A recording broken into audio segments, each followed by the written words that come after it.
আমার গল্পপ্রিয় বন্ধুরা, কেমন আছো তোমরা? আশা করি ভালো আছো, আমিও ভালো আছি। তোমাদের মজা দিতে আমি আরও একটি মজার গল্প নিয়ে এসেছি। গল্পটি শুনলে তোমাদের রড দিয়ে ঝরনার মতো পানি বেরিয়ে আসবে। তো বুঝতেই পারতেছ গল্পটা কেমন ইন্টারেস্টিং হতে চলেছে, তাই দেরি না করে কানে হেডফোন পরে নাও।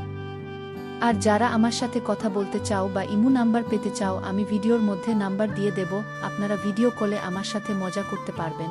চলো তবে আর দেরি না করে শুরু করা যাক।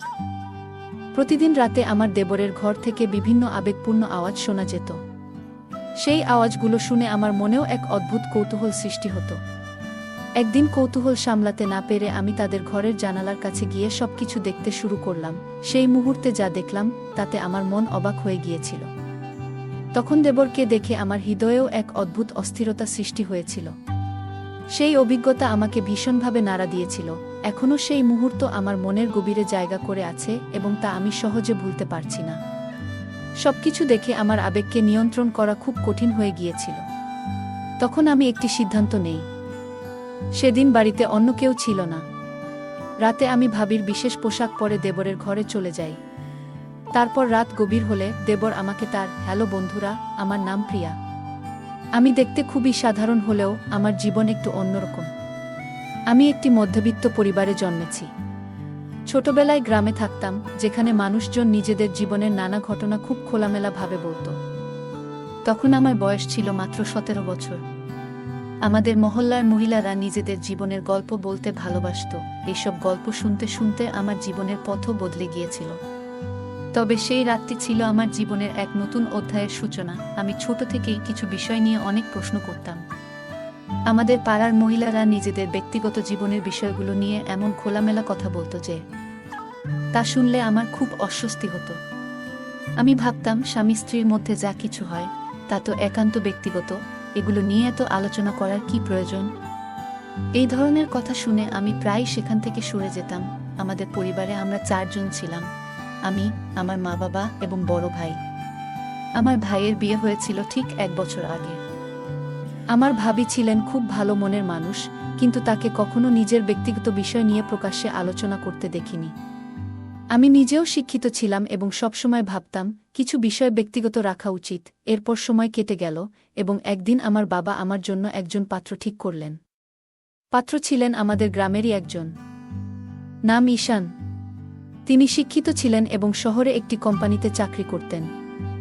ঈশানের পরিবারে তার মা এবং ছোট ভাই ছিলেন। তার ছোট ভাই কৃষিকাজ করতেন এবং কুস্তি লড়তে পছন্দ করতেন। আমার বাবার সিদ্ধান্তে আমার বিয়ে ঠিক হলেও আমাকে পাত্রকে দেখার অনুমতি দেওয়া হয়নি। আমি এতে খুব চিন্তিত ছিলাম, কিন্তু বাবার কথার বাইরে যাওয়া সম্ভব ছিল না। 1 মাসের মধ্যেই আমাদের বিয়ে সম্পন্ন হয়। বিয়ের দিন পর্যন্ত আমি আমার স্বামীকে দেখিনি। বিয়ের পর শ্বশুর বাড়ি গিয়ে দেখি পুরনো একটি ইটের বাড়ি, যার মধ্যে একটি ছোট উঠোন আর 4টি ঘর ছিল। সেই বাড়িতে একটি মাত্র বাথরুম ছিল। বিয়ের প্রথম দিনগুলোর সেই স্মৃতি এখনও আমার মনে খুব স্পষ্ট। জীবনের এই পরিবর্তন আমাকে এক নতুন অধ্যায় নিয়ে গিয়েছিল। আমার বিয়ে হয়ে গেছে এবং আমি এখন নতুন বাড়িতে আছি। বাড়িটি ছিল খুব সাধারণ, যেখানে একটি মাত্র বাথরুম ছিল যা সবাই ব্যবহার করত। যদিও শুরুতে সবকিছু অস্বস্তিকর মনে হচ্ছিল, আমি মেনে নিয়েছিলাম যে এখন থেকে এটাই আমার নতুন জীবন। পুরো দিনটি নানা কাজে কেটে গেল। রাতে যখন সময় এগিয়ে এলো, আমি আমার ঘরে বসেছিলাম। আজ ছিল আমার বিয়ের প্রথম রাত, আর আমি আমার স্বামী ঈশানের জন্য অপেক্ষা করছিলাম।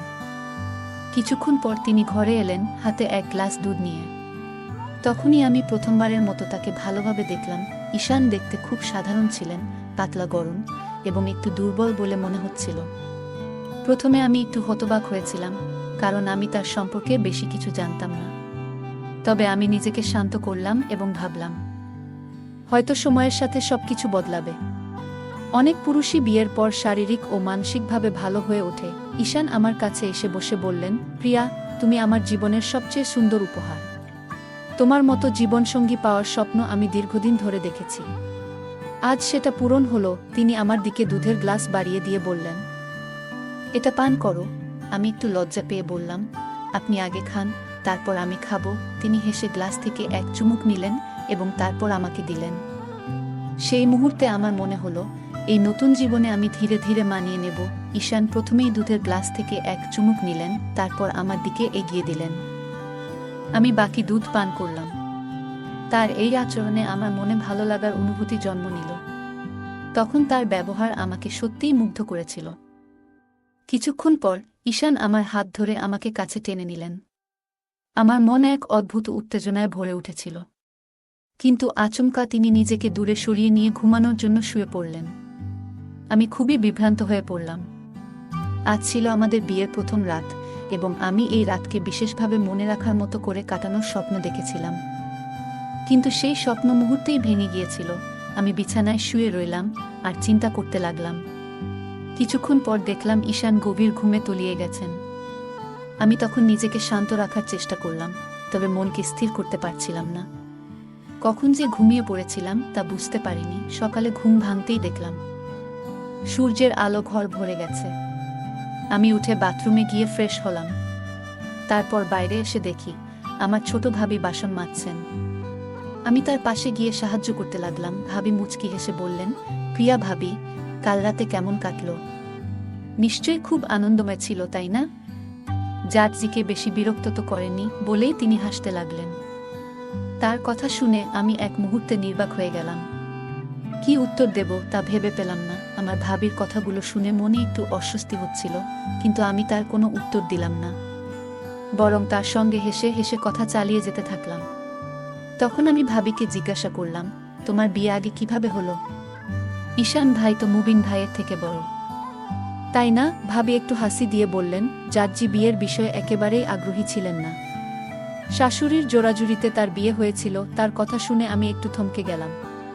কথাগুলো শুনে মনে হলো যেন আমার স্বামীর মধ্যে কিছু অভাব রয়েছে, কিন্তু আমি কোনো মন্তব্য করলাম না। আমরা তখন বাসন মাজছিলাম এবং এর পাশাপাশি গল্প করছিলাম। এমন সময় ভাবির ছোট ছেলের কান্নার শব্দ ভেসে এলো। তিনি তাড়াতাড়ি বললেন, প্রিয়া ভাবি, এই বাসনগুলো তুমি একটু দেখে নিও, আমি ছেলেকে সামলে আসি। এই বলে তিনি ছেলের দিকে চলে গেলেন। আমি একা বসে থেকে কাজ করতে লাগলাম আর ভাবছিলাম, নতুন সংসারের প্রতিটি দিন হয়তো আমাকে এমন অজানা গল্পের মুখোমুখি করবে। বাড়ির কাজগুলো ধীরে ধীরে শিখে নিচ্ছিলাম। একদিন সকালে বাথরুম থেকে ফিরে রান্নাঘরে গেলাম। সেখানে দেখি শাশুড়ি সবজি কেটে নিচ্ছেন। আমাকে দেখে তিনি বললেন, বুমা, সবজি তো কেটে দিয়েছি, এবার তুমি সবার জন্য চা বানিয়ে দাও। আমি তাড়াতাড়ি চা বানিয়ে সবার হাতে তুলে দিলাম। এরপর ভাবির সঙ্গে রান্নায় সাহায্য করতে শুরু করলাম। এভাবেই 10 দিন কেটে গেল। তবে প্রতিদিন রাতে আমি একই হতাশার মুখোমুখি হতাম। আমার স্বামীকে আমি জিজ্ঞাসা করতাম, তুমি কেন এমন করছো? কেন আমাকে সময় দিচ্ছ না? কিন্তু তিনি কোনো উত্তর দিতেন না, মুখ ফিরিয়ে শুয়ে পড়তেন। আমি অনেক চেষ্টা করতাম নিজেকে সামলে রাখার। আমার মনের ভেতর যন্ত্রণা বাড়তে থাকলেও কাউকে কিছু বলার সাহস করতাম না। কিছুদিন পর আমার স্বামী শহরে তার কাজের জন্য চলে গেলেন। আমি তাকে থামানোর চেষ্টা করিনি, কিন্তু মনে একটাই প্রশ্ন ছিল, কেন এই সম্পর্ক এমন হচ্ছে? প্রত্যেক নারী তার স্বামীর কাছ থেকে ভালোবাসা ও যত্ন আশা করে।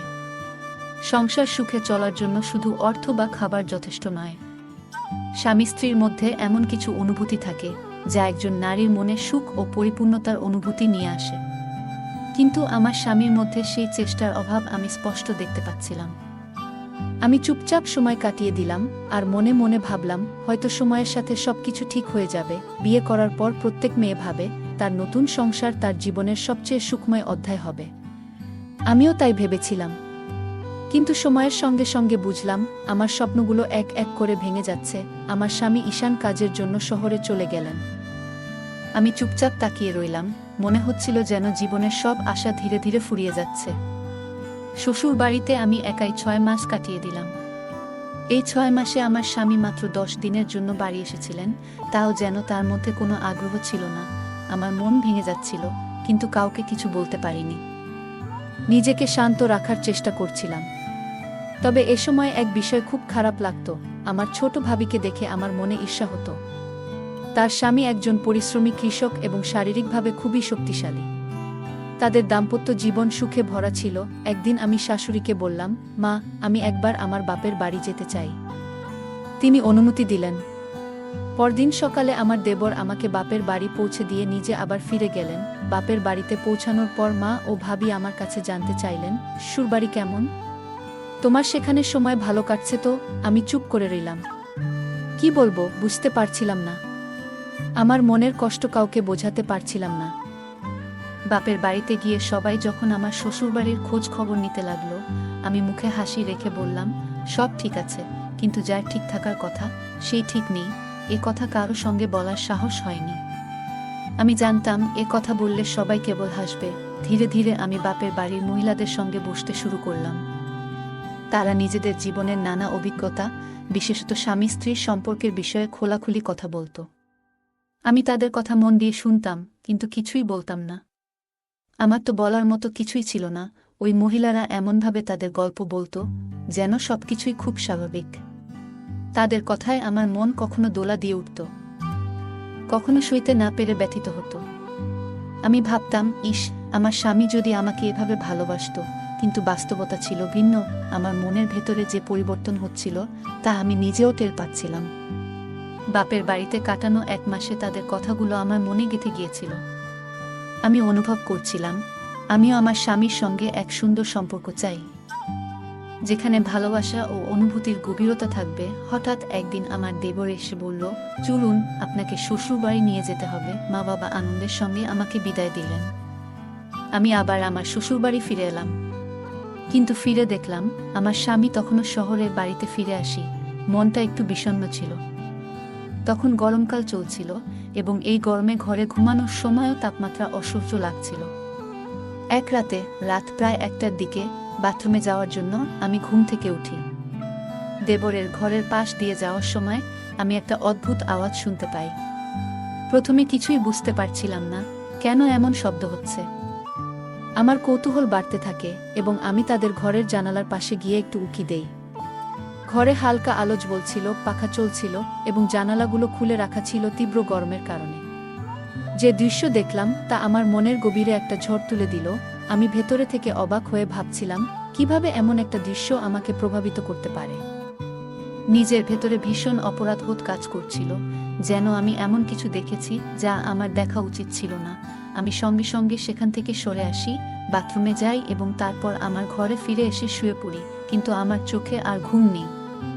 বিছানায় শুয়ে শুয়ে আমি শুধু ভাবছিলাম, কেন আমি এমন অনুভব করছি। আমার মনকে বারবার বোঝানোর চেষ্টা করছিলাম যে এই ভাবনাগুলো ঠিক নয়। এভাবেই ধীরে ধীরে আমার জীবনের প্রতিদিনের গল্প এগিয়ে যেতে থাকে। এমন ঘটনা প্রায় ঘটছিল। তার কিছুদিন পর আবার আমি সেই একই ঘটনার সম্মুখীন হই। সন্ধ্যার গরম আবহাওয়ায় বাড়ি ভেতরে থাকলেও ঘুমাতে অসুবিধা হচ্ছিল। এক রাতে ঘুম ভেঙে আমি বাইরে এসে বাগানের পাশ দিয়ে হাঁটছিলাম। হঠাৎ একটি ঘরের কাছ থেকে অদ্ভুত শব্দ শুনতে পাই। আমি বুঝতে পারছিলাম না যে এটি কী কারণে হচ্ছে। কৌতূহলী হয়ে আমি জানালার দিকে এগিয়ে যাই। জানালা থেকে ভেতরে উকি দিয়ে দেখি ঘরে হালকা আলো জ্বলছিল এবং পাখা চলছিল। দৃশ্যটি দেখে আমি অবাক হয়ে যাই। দৃশ্যটি আমার মনের গভীরে এক অদ্ভুত অনুভূতি সৃষ্টি করে। আমি দ্রুত সেখান থেকে সরে আসি এবং নিজের ঘরে ফিরে যাই। সকাল হলে আমি আমার ছোট ভাবিকে দেখি একটু অস্বাভাবিকভাবে হাঁটছেন। আমি তার দিকে তাকিয়ে হেসে বললাম, কি ব্যাপার? মনে হচ্ছে শরীরটা ভালো নেই। তিনি লজ্জা পেয়ে বললেন, হ্যাঁ বোন, একটু কোমরে ব্যথা হচ্ছে। আমি মজা করে বললাম, দেখি তোমার স্বামী যেন তোমাকে একটু বেশিই ভালোবাসে। তিনি লজ্জায় মৃদু হেসে বললেন, বুঝলে দিদি, আমার স্বামী দিনভর মাঠে কাজ করে এত পরিশ্রম করেও রাতে আমাকে সময় দেয়। আমি বলি, একটা ক্লান্তি নিয়ে বিশ্রাম নাও। কিন্তু সে বলে, তোমাকে ভালোবাসা ছাড়া আমার দিন শেষ হয় না। এখন আমি কি করি বলো? তার এই কথা শুনে আমার মনে এক ধরনের ঈর্ষা কাজ করল। তবে নিজের আবেগগুলো চেপে রেখে আমি তাকে সান্ত্বনা দিলাম। সেই দিনই তার মায়ের বাড়ি থেকে ফোন এলো। তার মা অসুস্থ, ফলে তাকে সেখানে যাওয়ার জন্য প্রস্তুতি নিতে হলো। পরের দিন সকালে আমার ছোট ভাবি তার মায়ের বাড়ি যাওয়ার জন্য প্রস্তুতি নিচ্ছিলেন। যাওয়ার সময় তিনি আমাকে বললেন, দিদি, তোমার দেওর আজ সন্ধ্যায় ফিরে আসবে। দয়া করে রাতের জন্য তার জন্য দুধ গরম করে দিয়ে দিও।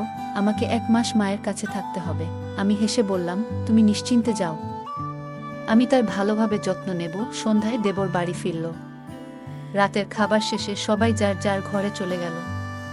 আমি দেবরের জন্য দুধ গরম করলাম এবং তার ঘরে গিয়ে দিলাম। ঘরে ঢুকে দেখি হালকা আলো জ্বলছে আর সে বিছানায় শুয়ে আছে। আমি দুধের গ্লাসটা টেবিলের উপর রেখে বাইরে চলে এলাম। ঘরে ফিরে এসে মনটা অস্থির হয়ে উঠল। সেই মুহূর্তে দেখা দৃশ্য এবং নিজের অনুভূতিগুলো মনের গভীরে ছাপ ফেলে দিল। আমি ভাবছিলাম, কেন এমন অনুভূতি হচ্ছে? আমার স্বামীর প্রতি ভালোবাসা থাকা সত্ত্বেও তার সঙ্গে কিছু অভাব বোধ করছিলাম। আমি নিজের আবেগগুলো সামলানোর চেষ্টা করছিলাম, কিন্তু মন বারবার বলে উঠছিল, তোমার জীবনের কিছু সিদ্ধান্ত হয়তো ভুল ছিল। তবে আমি জানতাম, নিজের পরিবার ও নীতিবোধের কথা ভেবে আমাকে এই চিন্তাগুলো থেকে মুক্ত হতে হবে। আমার দেবরের প্রতি এমন অনুভূতির কারণে আমি নিজের কাছে অপরাধবোধে ভুগছিলাম। সিদ্ধান্ত নিলাম, এই চিন্তাগুলো থেকে মুক্তি পেতে আমাকে আরও বেশি শক্ত হতে হবে এবং নিজের পরিবারের প্রতি দায়িত্ব পালন করতে হবে। সেদিন সন্ধ্যায় আমি গভীর চিন্তায় ডুবেছিলাম। আমার স্বামীর প্রতি আমার সমস্ত ভালোবাসা থাকা সত্ত্বেও আমি কোনোদিন তার কাছ থেকে সেই মানসিক শান্তি পাইনি। মনকে বোঝাতে চেষ্টা করেছিলাম, কিন্তু তৃষ্ণা যেন দিন দিন বাড়ছিল। একদিন পরিস্থিতি এমন হলো যে আমার স্বামীর অনুপস্থিতিতে বাড়িতে শুধু আমি আর আমার দেবর ছিলাম। এক গভীর রাতে হঠাৎ করে একটি নতুন ভাবনা মাথায় এলো। আমি ভেবেছিলাম, যদি দেবরকে আমার দুঃখের কথা খুলে বলি। অনেক ভেবেচিন্তে আমি তার সাথে কথা বলার সিদ্ধান্ত নিলাম। রাতে আমি আমার ঘরে বসেছিলাম। সাহস সঞ্চয় করে আমি দেবরের ঘরে গেলাম। সে প্রথমে হতবাক হয়ে গেল। আমি তাকে বুঝিয়ে বললাম যে কতটা একাকিত্বে ভুগছি। দেবর শান্তভাবে আমার কথা শুনল। কিছুক্ষণ পরে সে আমাকে সান্ত্বনা দিতে শুরু করল। সেই রাত ছিল অন্যরকম। কথোপকথনের মধ্য দিয়ে আমরা একে অপরকে বুঝতে শুরু করলাম। ধীরে ধীরে আমাদের মধ্যে একটি অদ্ভুত অনুভূতি কাজ করতে লাগল। কিন্তু সেই মুহূর্তেই আমার মনের মধ্যে দ্বিধা জন্মালো। এটা কি ঠিক হলো?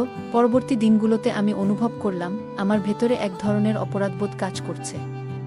তার মধ্যেই একদিন রাতে যখন আমি দেবরের ঘর থেকে বের হচ্ছিলাম, তখন আমার শাশুড়ি আমাকে দেখে ফেললেন। তিনি আমাকে কিছু বলেননি, কিন্তু তার চোখে সন্দেহের আভাস স্পষ্ট ছিল। পরদিন তিনি সরাসরি আমাকে প্রশ্ন করলেন, তুমি এত রাতে দেবরের ঘরে কেন যাও?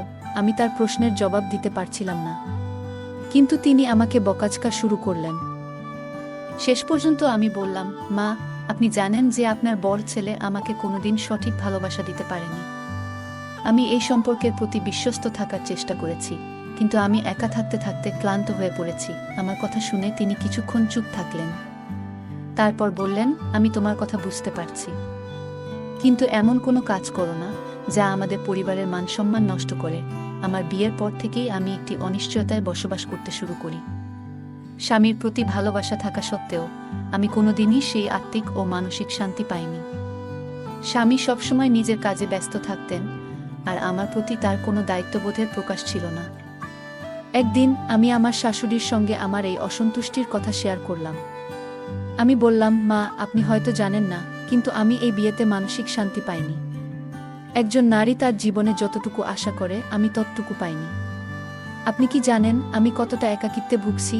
আমার কথা শুনে শাশুড়ি চুপ হয়ে গেলেন। তিনি বললেন, আমি ভেবেছিলাম সময়ের সাথে সবকিছু ঠিক হয়ে যাবে, কিন্তু এখন মনে হচ্ছে তোমার কষ্ট অনেক গভীর। আমি বুঝতে পারিনি যে তোমার এই পরিস্থিতি এতটা গুরুতর। এরপর কয়েকদিন ধরে শাশুড়ি আর আমার মধ্যে কোনো কথা হয়নি। হঠাৎ একদিন তিনি আমার স্বামীকে ফোন করে সবকিছু জানালেন। স্বামী প্রথমে কিছুই বলল না, কিন্তু তার চোখে মুখে লজ্জার ছাপ স্পষ্ট ছিল। সেই রাতে আমি সিদ্ধান্ত নিলাম যে এই সম্পর্ক থেকে বেরিয়ে আসব। পরদিন সকালে আমি আমার ব্যাগ গুছিয়ে নিজের বাড়ি ফিরে এলাম। বাড়িতে পৌঁছে আমি আমার মনের সব কথা আমার মা এবং বড় ভাবির কাছে বললাম। তারা আমার দুঃখ শুনে খুবই মর্মাহত হলেন। ভাবি শাশুড়িকে ফোন করে আমার পরিস্থিতি নিয়ে কথা বললেন এবং তাদের সিদ্ধান্তের সমালোচনা করলেন। এরপর আমার পরিবার সিদ্ধান্ত নিল যে আমার জন্য একটি নতুন জীবন শুরু করা উচিত। কিছুদিন পর আমার ভাই এবং বাবা একটি নতুন সম্পর্কের প্রস্তাব নিয়ে এলেন। একজন সুদর্শন এবং সদয় স্বভাবের মানুষ আমার জীবনে এলো।